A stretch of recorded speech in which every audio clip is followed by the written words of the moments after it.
जय हिंद, welcome to Wiser Academy. तो अपन लोगों ने कल लॉगरिथम फंक्शन पूरा पढ़ लिया था। नेक्स्ट फंक्शन है भाई अपना एक्सपोनेंशियल फंक्शन। एक्सपोनेंशियल फंक्शन, ठीक भाई। एक्सपोनेंशियल फंक्शन यानी कि ऐसे फंक्शन जो y इक्वल टू में a की पावर x के फॉर्मेट में होते हैं, उनको अपन क्या बोलते हैं भाई? एक्सपोनेंशियल फंक्शन बोलते हैं। और एक्सपोनेंशियल फंक्शन की थ्योरी ये है कि जो आपका a है ना, वो हमेशा पॉजिटिव होना चाहिए। सबसे पहली कंडीशन तो ये है, आपका जो a है ना, वो ऑलवेज कैसा होना चाहिए? पॉजिटिव होना चाहिए, ठीक है ना। अगर यदि a पॉजिटिव नहीं है तो आप फंक्शन को सही से डिफाइन कर ही नहीं पाएंगे, वो डिफाइंड ही नहीं हो पाएगा फंक्शन सही से, ठीक है ना भाई। अगर a नेगेटिव होता है तो फिर कभी वो x की वैल्यू पॉजिटिव होने पे, इवन नंबर होने पे वो पॉजिटिव वैल्यू देगा और ऑड नंबर होने पे नेगेटिव, तो फिर वो फंक्शन टूट टूट के चलेगा और आप ग्राफ बना भी नहीं पाएंगे उसका। तो सीधी सिंपल सी बात ये है कि वो डिफाइंड नहीं होगा, है ना। कहने का मतलब ये है, तो इसीलिए a ग्रेटर देन 0 होना चाहिए। मतलब सिर्फ पॉजिटिव नंबर के लिए अपन लोग यहाँ पर बातचीत करेंगे। हाँ, x नेगेटिव हो सकता है क्या? बिल्कुल x नेगेटिव हो सकता है, लेकिन a पॉजिटिव होना चाहिए। तो एक और तरीका है a को पॉजिटिव होने का कि कैसे अपन लोग प्रूफ कर पाए कि a पॉजिटिव है। तो जो अपन लोगों ने पहले लॉग पढ़ा था, तो लॉग की डेफिनेशन क्या थी? मैंने पढ़ाया था आपको, अगर a की power x equal to b हो तो लॉग की डेफिनेशन कहती थी on the base of a logarithm of b is x। ये पढ़ा था अपन लोगों ने, है ना, 11th में। अब यहीं पे अगर यदि मैं लॉगरिथम की थ्योरी लगाऊं, a की power x equal to y, b की प्लेस पे कौन आ गया? y। तो अगर मैं यहाँ पे लॉग की थ्योरी लगाऊं तो लॉग क्या कहता है? On the base of a logarithm of y is what? x। तो आप यहाँ पर देख सकते हैं कि लॉग के जो बेस में है ना भाई, वो क्या आ गया? a आ गया। और लॉग के अंदर मैंने आपको वैसे भी पढ़ा रखा है कि क्या नहीं आ सकता? नेगेटिव नहीं आ सकता, है ना भाई। मतलब a क्या रहेगा आपका? 0 से बड़ा रहेगा। तो सिंपल सी बात है कि यहाँ पर भी आपका a जो है वो क्या रहेगा? पॉजिटिव रहेगा। तो यहाँ से भी प्रूफ हो गया कि a क्या होना चाहिए? पॉजिटिव होना चाहिए, ठीक है ना। हाँ, वो बेस में 1 नहीं होता लॉग के, लेकिन इधर तो 1 हो सकता है ना। इधर 1 होने से कोई प्रॉब्लम नहीं है। अब फिर से वही चीज, यहाँ पर अपन लोग दो केस लेंगे, जैसे कि अपन लोगों ने पहले दो केस लिए थे कल, कि अगर आप लोगों को एक चीज और पता होगी कि अगर यदि 1 की पावर आप कुछ भी करो वो 1 ही रहता है। लेकिन अगर यदि आप 1 से छोटी वैल्यू ले लेते हो, जैसे कि 0.2 ले ली या 0.9 ले ली फॉर एग्जांपल, है ना, या 0.1 ले लो, इसका स्क्वायर करने में हमें इजी भी रहेगा थोड़ा सा।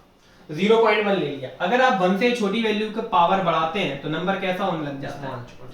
छोटा होने लग जाता है, उसकी वैल्यू उससे छोटी होने लग जाती है ना। 0.1 का क्यूब करोगे तो ये और छोटा हो जाएगा, है ना। तो 1 से छोटी वैल्यू की आप पावर बढ़ाएंगे तो वो क्या होने लग जाएंगी? वो छोटी होने लग जाएंगी, है ना। और अगर यदि आप 1 से बड़ी वैल्यू ले लेते हैं, जैसे कि 2 ले लेते हैं डायरेक्टली, ठीक है, 1.1 भी ले सकते हो, 1.2 भी ले सकते हो। मैंने डायरेक्टली क्या ले लिया? 2 ले लिया। अगर आप इनकी पावर बढ़ाओगे तो नंबर कैसे होने लग जाते हैं? बढ़ने लग जाते हैं, ठीक है कि नहीं। नंबर कैसे होने लग जाते हैं? बढ़ने लग जाते हैं। तो इसका मतलब यहाँ पे आपके फंक्शन जो है ना, वो दो रूप ले रहा है।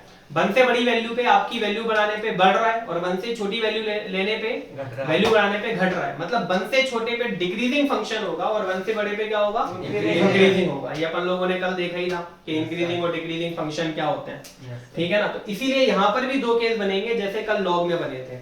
कैसे दो केस बनेंगे? केस 1 में हम क्या लेंगे कि अगर यदि आपके a की वैल्यू 1 से छोटी हो और 0 से बड़ी तो लेनी है, तो उस केस में आपका ग्राफ कैसा होगा।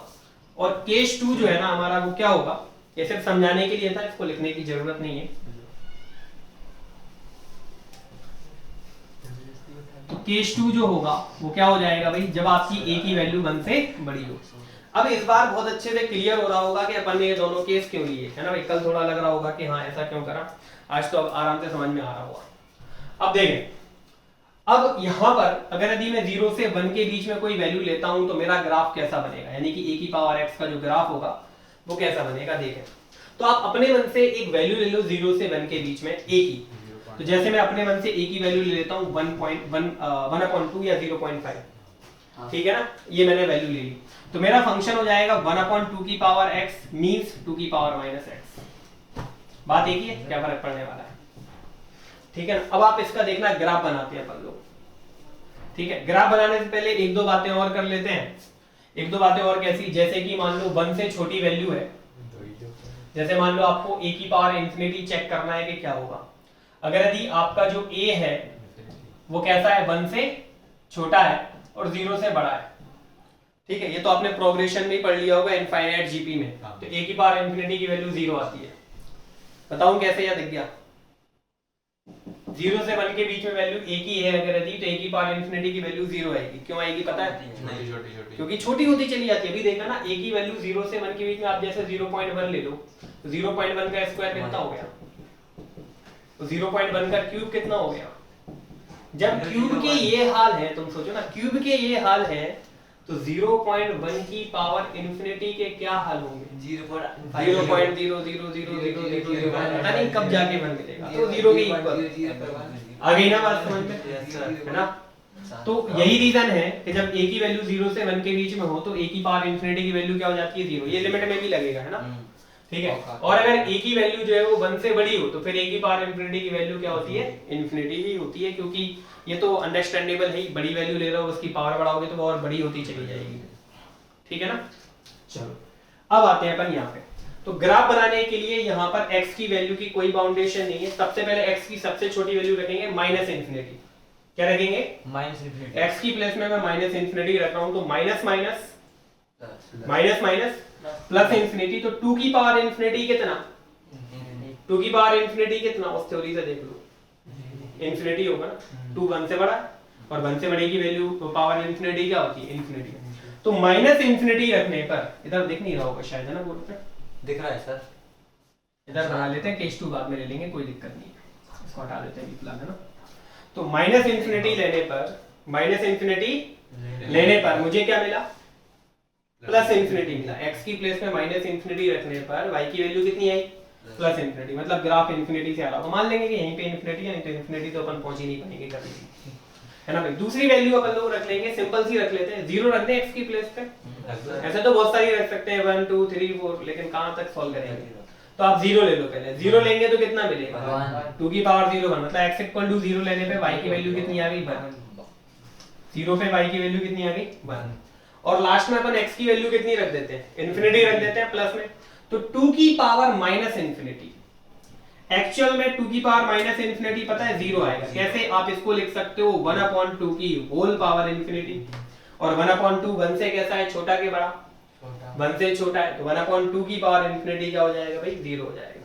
या तो ऐसे समझ लो, या फिर दूसरा तरीका ये है, आप इसको 1/2 की पावर इंफिनिटी लिख सकते हो, और 2 की पावर इंफिनिटी क्या होगा, इंफिनिटी, और 1/इंफिनिटी क्या, 0। आना 0 ही है, चावली आप कैसे भी सॉल्व कर लें, ठीक है ना? कोई दिक्कत तो नहीं इधर? No sir. तो जब मैं x की प्लेस पे इंफिनिटी रख रहा हूं, तो मुझे क्या मिल रहा है, 0। मतलब x की वैल्यू इंफिनिटी रखने पर मुझे 0 मिल रहा है, मतलब इंफिनिटी पे जाके ये 0 हो जाएगा, यानी कि x एक्सिस को टच कर जाएगा आपका ग्राफ, लेकिन इंफिनिटी पे अभी नहीं।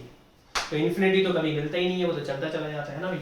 तो आपका ग्राफ समथिंग लाइक दिस ऐसा आ रहा होगा, ठीक है ना? मान लो कि इंफिनिटी पे जाके टच कर जाएगा, ठीक है? तो ग्राफ को देखते हुए आप खुद देखें, x की वैल्यू बढ़ाने पे y की वैल्यू क्या हो रही है, कम हो रही है। तो इंक्रीजिंग या डिक्रीजिंग, डिक्रीजिंग फंक्शन है ये, है ना भाई? ये कौन सा फंक्शन है, डिक्रीजिंग फंक्शन है।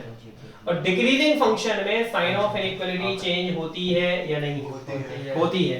अगर x1 मान लो भाई छोटा है x2 से, तो f of x1 क्या हो जाएगा, बड़ा हो जाएगा f of x2 से। क्योंकि अपन लोग पहले से ही पढ़ते आ रहे हैं पिछले 2 लेक्चर से कि डिक्रीजिंग फंक्शन में साइन ऑफ इनइक्वालिटी क्या हो जाती है, चेंज। और यही वजह से मैं ये सारी चीजें पढ़ाता हूँ, ग्राफ, है ना? ये जरूरी है, और ग्राफ भी आना चाहिए आपको, क्योंकि जब अपन लोग एरिया पढ़ेंगे तब आपको ग्राफ की भी जरूरत पड़ने वाली है। 12th का ही चैप्टर है एरिया भी अपना, ठीक है ना? चलो भाई, तो इसको प्रूफ कराना तो नहीं है, तो बताइए।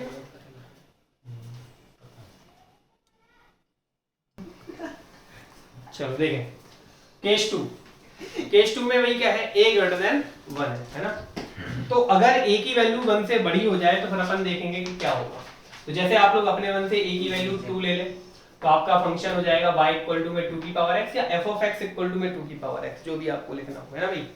तो ये मैं 2 अपने 1 से ले रहा हूँ, जरूरी नहीं है, आप चाहो तो 3 ले लो, या 1.5 ले लो, या 7 ले लो, 8 ले लो, उससे कोई फर्क पड़ने वाला है नहीं है। अब देखें जरा यहाँ पे, इसका ग्राफ बनाते हैं अपन लोग। इसका ग्राफ कैसा बनेगा, ये x एक्सिस हो गई, ये y एक्सिस हो गई।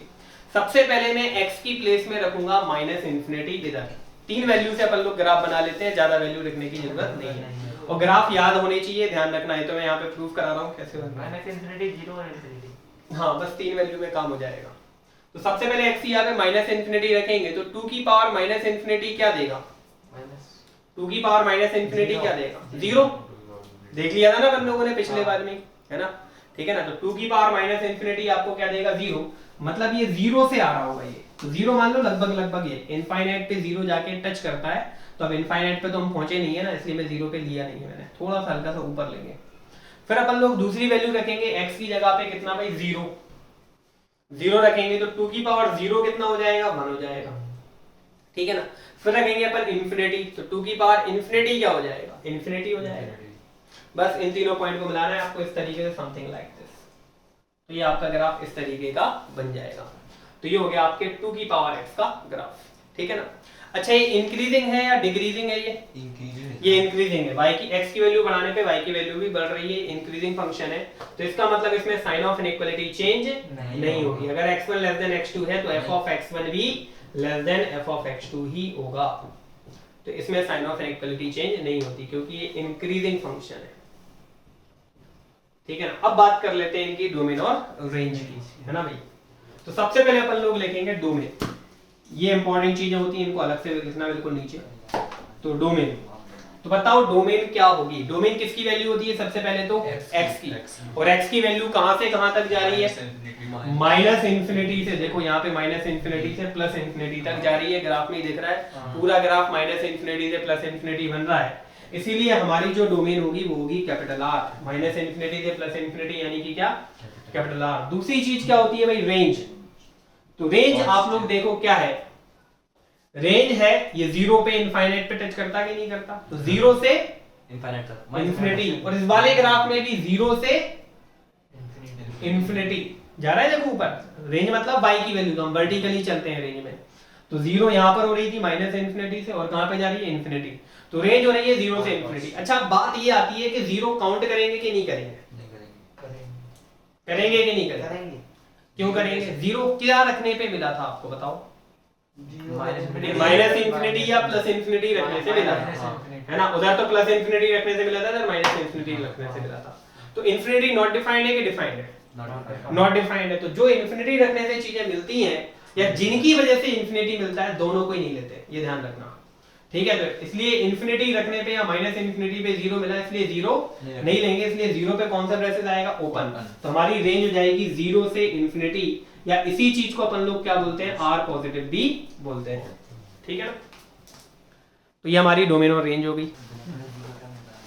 चलो ठीक है, देखें नेक्स्ट इसका क्वेश्चन है। क्वेश्चन क्या है भाई? Find the domain and range.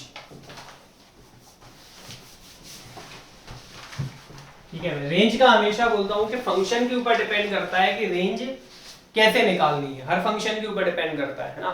तो रेंज की कोई फिक्स मेथड है नहीं है, ये मैं पहले ही बोल चुका हूं, है ना? तो देखो इसमें अपन लोग रेंज कैसे निकालेंगे। तो अपना क्वेश्चन है भाई e की पावर 1/x, e की पावर 1/x, बस एक ही क्वेश्चन करना है।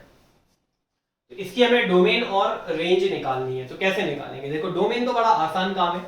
अगर आप क्वेश्चन में देखें तो e की पावर x की जो डोमेन होती है वो कैपिटल R होती है। वैसे तो क्या होती है? ये कैपिटल R होती है ना? ध्यान से सुनना मेरी बात। लेकिन यहाँ पे जो x है वो कहां पर आ गया भाई? पावर में, डिनोमिनेटर में आ गया। पावर में तो पहले भी था, है ना भाई? काय में आ गया?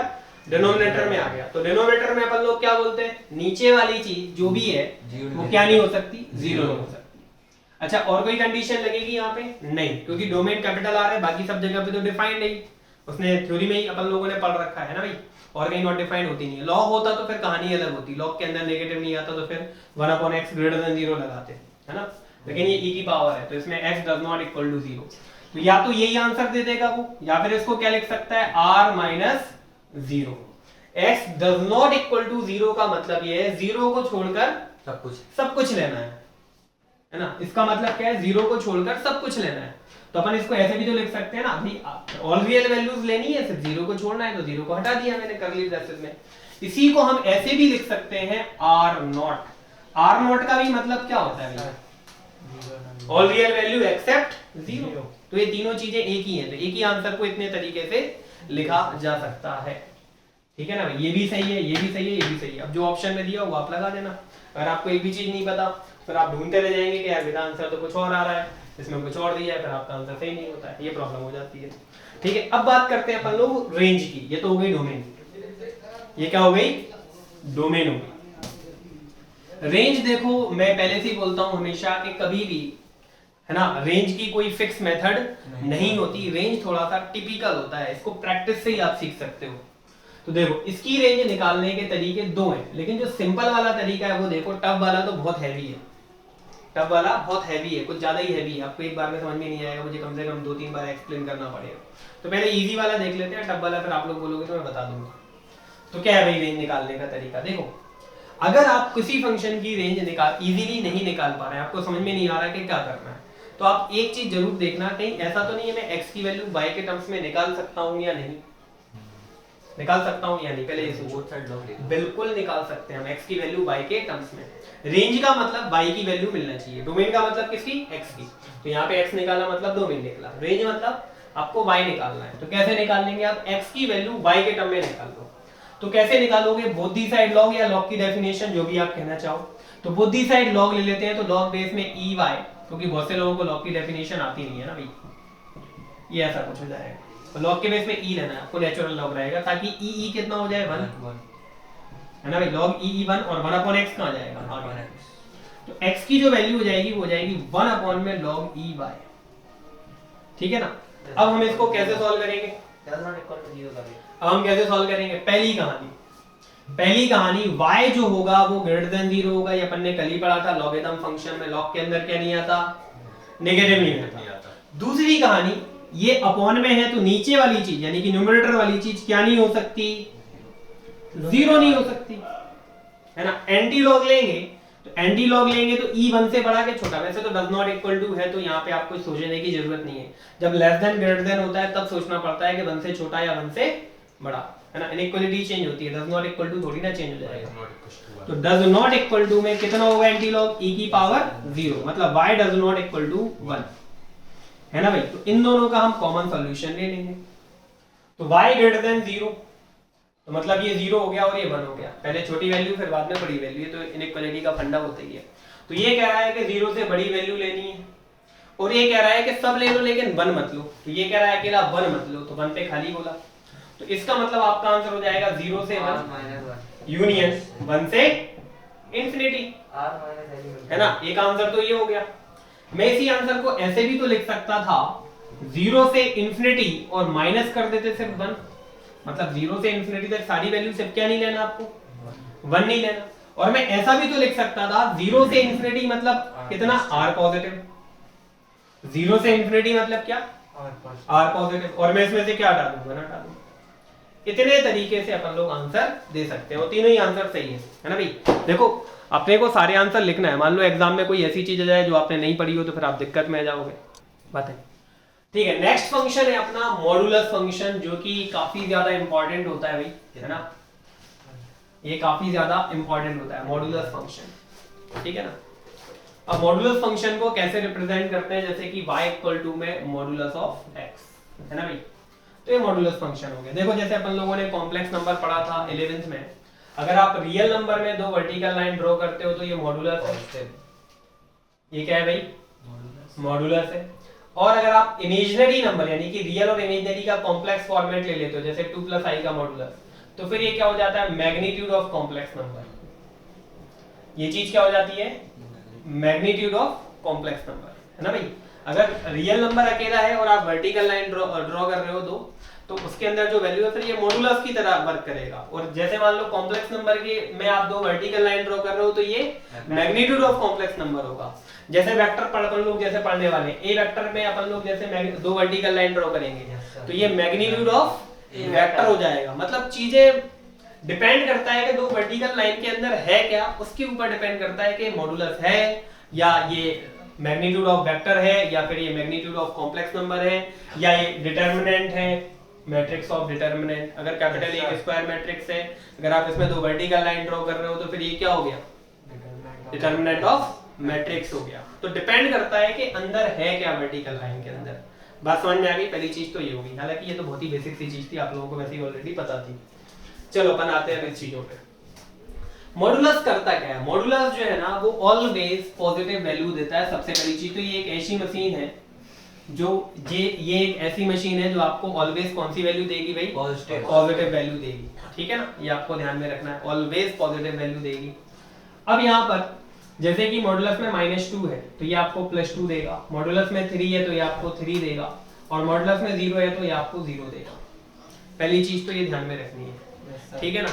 अब अपन लोग इसको फंक्शन को अच्छे से रीडिफाइन करते हैं कि कैसे ये डिफाइन होता है, ठीक है। तो ये ध्यान रखना हमेशा पॉजिटिव आएगा। तो मॉडुलस को हम रीडिफाइंड कैसे करते हैं, ये बहुत इंपॉर्टेंट चीज है जो मैं बताने वाला हूं यहाँ पे, ठीक है ना, ध्यान से समझना ये जो आगे पढ़ने वाले हैं अपन लोग। अगर मॉडुलस के अंदर मान लो नेगेटिव वैल्यू आ जाए, मॉडुलस के अंदर क्या आ जाए? नेगेटिव वैल्यू हो जाए, मतलब अगर आपका x जो है वो 0 से छोटा हो जाए, ठीक है, तो मॉडुलस हटा के अपन लोग -x लिखेंगे। अब आप सोच रहे होगे सर ऐसा कैसे, ये तो हमने कभी पढ़ा ही नहीं। फिर आपने अभी पढ़ाया थोड़ी देर पहले कि हमेशा पॉजिटिव देता है, माइनस कैसे आया आगे? तो मैंने अभी बोला कि ये फाइनली पॉजिटिव वैल्यू देता है, मैंने माइनस कैसे लगा दिया? आप सोचना जरा ध्यान से, x की वैल्यू 0 से छोटी है, मतलब कैसी है? नेगेटिव। तो आप x की वैल्यू कौन सी रखोगे यहाँ पे? -3 या -2 या -1.5। तो जैसे आप x की प्लेस पे यहाँ पर रख दो -3, तो रखो जरा -3, तो क्या आया फाइनली वैल्यू बताओ जरा? पॉजिटिव। और अगर आप माइनस नहीं लगाते तो नेगेटिव, नहीं लगाते तो आपको क्या मिलता? नेगेटिव, जो कि गलत हो जाता कि नहीं हो जाता? मतलब फाइनल जो आंसर आना चाहिए वो हमें कैसा मिलना चाहिए? पॉजिटिव मिलना चाहिए। तो अगर मॉडुलस के अंदर जो वैल्यू है अगर वो नेगेटिव हो रही है तो मॉडुलस हटा के हम क्या लगाएंगे? माइनस लगाएंगे। अगर आप माइनस नहीं लगाओगे तो अंदर वाला तो नेगेटिव है ही, मतलब x तो नेगेटिव आ ही रहा है ना, तो जब आप इसमें आगे माइनस लगाओगे तो ये नेगेटिव देगा, तो नेगेटिव नेगेटिव काय में कन्वर्ट हो जाएगा? फाइनली पॉजिटिव में। तो जैसे कि मैंने यहाँ पे मॉडुलस में -2 को +2 डायरेक्टली लिख दिया था, ये ऐसे नहीं लिखा जाता, इसका एक्चुअल तरीका ये होता है, मॉडुलस के अंदर नेगेटिव है तो मॉडुलस हटा के क्या लगाते हैं? माइनस, तब जाके -+2 मिलता है। ये होता है सही तरीका लिखने का। लेकिन एग्जाम में आप डायरेक्ट लिखो, कोई दिक्कत नहीं है ना भाई, जनरली 12th हो या 11th हो या जेईई हो, कोई भी हो डायरेक्ट लिखो, कोई दिक्कत नहीं है। तो ये ध्यान में रखना, ये बहुत ही इंपॉर्टेंट चीज है। दूसरी चीज, अगर यदि मान लो मॉडुलस के अंदर 0 से बड़ी वैल्यू आ जाए या 0 आ जाए, 0 से बड़ी वैल्यू आ जाए या 0 आ जाए, मतलब x > 0, तो x क्या हो गया? 0 से बड़ा, यानी कि पॉजिटिव के नेगेटिव? पॉजिटिव। तो मॉडुलस के अंदर क्या हुआ? पॉजिटिव हुआ। तो मॉडुलस हट के क्या लगेगा? इस बार प्लस ही लगेगा। समझाऊं इसको या क्लियर है? ये तो क्लियर हो गया ऑटोमेटिक, है ना।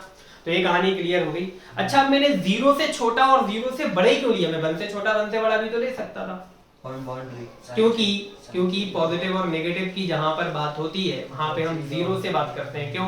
क्योंकि 0 उनका पड़ोसी है, 0 उनका क्या है? पड़ोसी है ना भाई। पॉजिटिव और नेगेटिव का सबसे नियरेस्ट वैल्यू कौन सी है? 0 ही तो है ना, है कि नहीं? जैसे मान लो आपके बारे में मुझे पता करना है तो मैं आपके पड़ोसी से, आपके दोस्त से पता करूंगा भाई कि आप कैसे हो, आप झगड़ालू हो कि आप अच्छे हो, है ना, आप मदद करने वाले हो या दूसरों को गोली मारने वाले हो, जो भी है ना भाई। तो वही कहानी है, यहाँ पे 0 इनका पड़ोसी है पॉजिटिव और नेगेटिव का। इसीलिए अपन लोग मॉडुलस में किससे बातचीत करते हैं? 0 से, ठीक है ना। और पावर में अपन 1 से बात करते थे, पावर में अपन लोग किससे बात करते थे? 1 से बात करते थे, है ना भाई। तो 1 से बात क्यों करते थे पावर में? क्योंकि 1 की पावर तो बनी रहेगी, लेकिन 1 से बड़ी वैल्यू लेते थे तो पावर बढ़ाने पे वैल्यू बढ़ती थी, और 1 से छोटी वैल्यू लेने पे पावर बढ़ाने पे क्या होती थी? कम होती थी। इसलिए वहां पे अपन लोग 1 से बातचीत कर रहे थे एक्सपोनेंशियल में। 1 से बड़े पे क्या, 1 से छोटे पे क्या, समझ गए? चलो बढ़े आगे। तो ये कहानी सब लोगों को क्लियर हो गई ना मॉडुलस की? ठीक है, चलो अब देखेंगे अपन लोग आगे। जैसे कि अंडररूट में आपको कभी भी f(x) की पावर 2 दिखे तो हम इसको मॉडुलस में f(x) लिखेंगे, ये बात ध्यान में रखना। क्योंकि मैंने आपको बताया था कि अंडररूट जो है ना वो ऑलवेज पॉजिटिव वैल्यू देता है। तो अगर आपने मान लो अंडररूट में f(x² को डायरेक्टली f(x) लिख दिया, मान लो गलती से f(x) की वैल्यू नेगेटिव आ गई तो आपका आंसर तो माइनस में आ जाएगा, तो गलत नहीं आ गया। समझ गए ना मेरी बात? तो अपन लोगों ने ये अभी पिछले सेकंड या थर्ड लेक्चर में पढ़ा होगा अपन ने ये कि अंडररूट की वैल्यू हमेशा क्या होती है भाई? पॉजिटिव होती है, ठीक है ना। तो इसीलिए हम मॉडुलस लगा के लिखेंगे, ध्यान रखना, ये भी बहुत इंपॉर्टेंट चीज है, इसके क्वेश्चन भी एग्जाम में आ जाते हैं, लिख लो इतना। चलो देखें नेक्स्ट, अब अपन लोग बात करेंगे इसके ग्राफ की, है ना भाई। ग्राफ क्या होता है भाई इसका, यहाँ पे कोई केस वेस बनने वाले नहीं, यही वाले जो केस बनाए यही केस बनते हैं, है ना। तो ग्राफ क्या होता है, देखिए जब आप लोग 11th क्लास में थे तो आपने स्ट्रेट लाइन पढ़ी थी, तो यहाँ पे स्ट्रेट लाइन बनेगी, एक y equal to minus x और एक y इक्वल टू एक्स, है ना भाई। तो पहले y equal to minus x की बात कर लेते हैं। तो y equal to minus x, इसमें कांस्टेंट ऐड नहीं हो रहा है, इट मींस ये ओरिजिन से पास होगी। हाँ सर, ये तो अपन ने पढ़ ही लिया था, ऐसे दुनिया में जितने भी कर रहे हैं जिनमें कांस्टेंट ऐड या सब्ट्रैक्ट नहीं हो रहा है, तो हमेशा किससे पास होते हैं, ओरिजिन से ही पास होते हैं, क्योंकि वो ओरिजिन उसको सेटिस्फाई करेगा ही करेगा। रख के देख लो 0 0, है ना। दूसरी चीज, अब यहाँ पर ये है कि ओरिजिन से पास हो रही है। अच्छा, स्लोप कितनी है इसकी, -1, यानी -1 यानी कि 135 डिग्री, -1 यानी कि 135, तो आपकी लाइन ऐसी जाएगी है और ये 135 डिग्री बनेगा एक्स एक्सिस के साथ में, यही पढ़ा था अपन लोगों ने तब। लेकिन यहाँ पर आप देखें, आपको जो -x वाला ग्राफ लेना है, ये -x वाला ग्राफ है भाई, है ना, स्ट्रेट लाइन ही है, ये x लेस देन 0 के लिए है, मतलब 0 से छोटी वैल्यू के लिए बात करनी है, बड़ी वैल्यू के लिए बातचीत नहीं करनी, मतलब ये वाला ग्राफ हट जाएगा। आगे बात समझ में क्यों हटेगा, क्योंकि सिर्फ x की वैल्यू 0 से छोटी के लिए ही -x बनेगा, तो ये -x बन गया 0 से छोटी वैल्यू के लिए। दूसरी चीज अपन लोग बातचीत करेंगे यहाँ पे कि x की वैल्यू जो है वो कहाँ है, 0 से बड़ी है, तो हमारा जो ग्राफ क्या हो जाएगा, y इक्वल टू x, है ना भाई।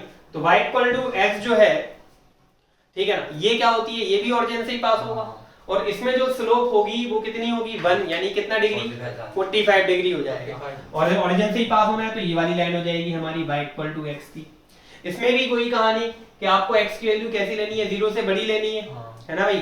तो सिर्फ 0 से बड़ी वाली वैल्यू का अपन लोग ग्राफ लेंगे, और 0 से छोटी वाली वैल्यू वाले ग्राफ को अपन लोग क्या कर देंगे, हटा देंगे, ठीक है कि नहीं। तो ये बन जाएगा आपका y इक्वल टू में मॉडुलस ऑफ x का ग्राफ कंप्लीट, ठीक है ना।